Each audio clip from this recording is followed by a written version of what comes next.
So wasak mga kamukmuk. So may nahuli tayo mga kamukmuk, no. Ang tawagan ni tagmaya na po nahuli na to kamukmuk. So ito kamukmuk. Tagmatay ito nahuli kamukmuk.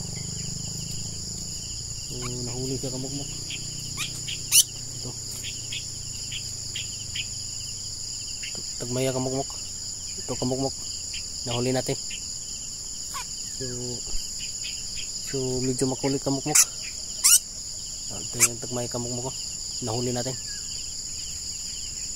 So sa mga nagko-comment kamukmuk, so shout out sa inyong kamukmuk, no. So ako yung kuha ng mga pangalan ng kamukmuk. So ito na kamukmuk, nahuli na natin.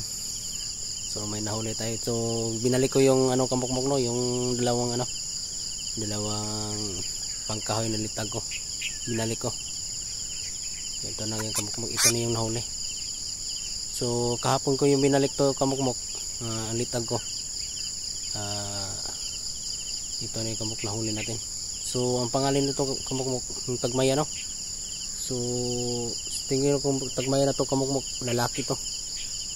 So anong tawag sa inyo diyan mga kamukmuk? Just comment kamukmuk, no. Ito na yung kamukmuk. So kukunin ko kamukmuk.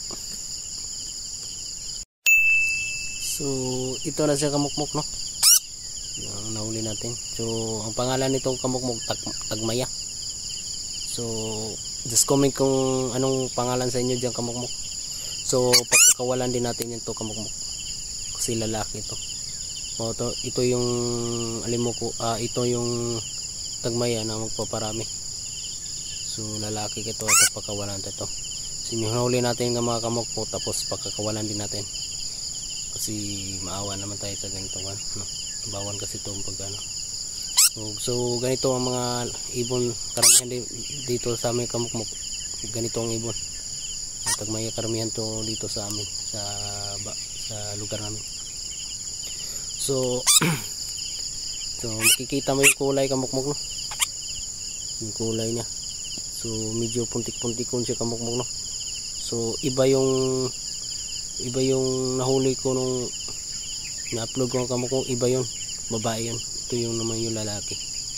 So makikita mo yung kamukmuk sa niya, kulay niya. So medyo puntik-puntik siya. Yung isa naman medyo itom-itom yung kamukmuk ng ulo niya. So iba yung nila kamukmuk, yung kulay niya pag babae at saka lalaki. So salamat sa subscribe mga kamukmuk sa bagong sagabers na ko. Thank you sa inyo kamukmuk ug mga sagabers na kong bago karon. Salamat kayo mga kamukmuk sa lagi kayo nasubaybay sa akong pagbablog kamukmuk. Salamat kayo kamukmuk sa inyong suporta. Bye bye. So ito siya kamukmuk, no. So pakakawalan na natin kamukmuk. So para magparami siya kamukmuk. So pakawalan natin. Yay! You know.